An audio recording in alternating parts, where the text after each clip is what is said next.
आइए दोस्तों फुस बल्ब की बात करते हैं। फुस बल्ब का कंसेप्ट क्या होता है पहले समझते हैं। देखिए पहले बल्ब बना लेता हूं एक बार, फिर बताऊंगा आपको डिटेल में। ये बल्ब बना लिया, ठीक है जी। अब फुस बल्ब क्या कहता है, फुस बल्ब का कंसेप्ट आप समझिए। फुस बल्ब ये कहता है कि जो अगर ये जो बल्ब के ऊपर का ये बल्ब के ऊपर की जो वायर होती है ना, ठीक है ना, जिसको मैंने आपको बताया था ये टंगस्टन वायर से बनी होती है, जिसकी वजह से बल्ब ग्लो करता है। ये क्या करती है ना, ये वायर यहां से ब्रेक हो जाती है, ठीक है। ये वायर जैसे ही ब्रेक हुई, ये देखिए ये दो ब्रेकिंग यहां इधर बना देता हूं, इधर ये देखिए बीच में से ब्रेक हो गई, ठीक है ना। यहां लिख दीजिए वायर ब्रेक और ब्रोकन लिख दीजिए, है ना। इस तरह से हो गई। जैसे वायर ब्रेक हुई तो क्या हुआ, ये बल्ब किस तरह का बल्ब हो गया, ये बल्ब एक फुस बल्ब हो गया। फुस बल्ब का मतलब क्या है कि ये बल्ब अब ग्लो नहीं कर सकता, ये बल्ब अब ग्लो नहीं करेगा, ठीक है। क्यों? क्योंकि जैसे ही ये बल्ब की वायर टूटी तो इसका क्या हुआ, सर्किट डिस्कनेक्ट हो गया। तो ये क्या हुआ, इससे पहले जब ये ग्लो कर रहा था और जब ये नॉट ग्लो कर रहा है, ठीक है ना। नॉट ग्लो क्यों किया, क्योंकि ये फुस था इसलिए किया। अब जब ग्लो कर रहा था तो कंडीशन क्या थी, क्लोज्ड सर्किट था। जैसे मैंने पीछे बताया था आपको, क्लोज सर्किट था। और जैसे ही ग्लो करना बंद कर दिया, जैसे ही फुस हो गया जैसे ही दोस्तों फुस हो गया तो ग्लो करना बंद कर दिया। क्यों हुआ ये एकदम से ऐसे, क्योंकि ये ओपन सर्किट हो गया। समझाता हूं आपको, देखिए कंसेप्ट समझिए। ये मैंने आपको दोनों डायग्राम बताए थे। ये मैंने आपको क्लोज का केस बताया था, क्लोज सर्किट। इस सर्किट में क्या हो रहा था, इस सर्किट में बल्ब जो है वो ग्लो कर रहा था, ठीक है। और इस वाले सर्किट में ये है ओपन सर्किट। इस वाले केस में क्या था, बल्ब ग्लो नहीं कर रहा था, बल्ब नॉट ग्लो। क्यों नहीं कर रहा ग्लो, क्योंकि यहां पर देखिए, मैं यहां पर छोटा सा देखिए यहां बना देता हूं। यहां पर ना इसका ये देखिए ब्रोक कर दिया मैंने, ये देखिए, है ना। ये देखिए फिलामेंट मैंने इसका ब्रोक कर दिया। यहीं पे लिख भी देता हूं, यहां ऐसे बना देता हूं, क्या है, ब्रोकन फिलामेंट।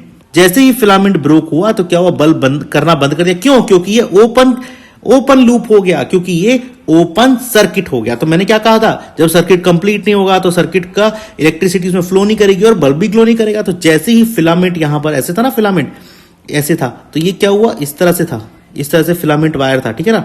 ये क्या हुआ, बीच में से यहां से ये टूट गया, यहां से ये टूट गया। तो इसके जो दोनों टर्मिनल है ना, इसने क्या कहा, ये इसको ओपन, तो जैसे ही ओपन होगा तो बल्ब यहां पर ग्लो होना बंद हो जाएगा। सो इस तरह से हम कह सकते हैं कि जो क्लोज सर्किट है, अगर पूरा क्लोज है तभी उसमें लाइट जलेगी, तभी बल्ब जलेगा, अदरवाइज नहीं जलेगा, ठीक है ना, जो हमने यहां बात करी थी। तो इस तरह से हम क्लोज सर्किट का कंसेप्ट भी समझ सकते हैं। अच्छा, ये होता क्यों है, ये देख लीजिए। ये होता है, मान लेते हैं दो कंडीशन हो गई मेरे पास। एक तो मान लेते हैं कि मेरे को ना बहुत ज्यादा ओवरफ्लो करंट, बहुत ज्यादा करंट पास हो गया। कभी कभी होता है बहुत ज्यादा करंट आता है, तो उस केस में एक तो होगा ये, और दूसरा ये क्या होगा, कभी कभी क्या होता है, फिलामेंट का मटेरियल ना बहुत पुराना हो जाता है। तो मटेरियल मतलब जो ये वायर है टंगस्टन में काफी पुरानी होती है, काफी दिनों तक चल रहा होता है बल्ब, तो उसके बाद कहते हैं कि ये क्या होता है, ये ब्रोक हो जाता है, ठीक है। इस तरह से हम बोल सकते हैं।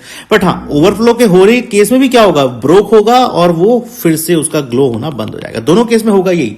सो ये दो कंडीशन हो जाती हैं जिस केस में ये फिलामेंट यहां पर वायर जो है ब्रोकन हो जाती है और ग्लो करना बंद कर देता है। इसको हम, इस कंसेप्ट को कहते हैं फ्यूज बल्ब, ठीक है ना।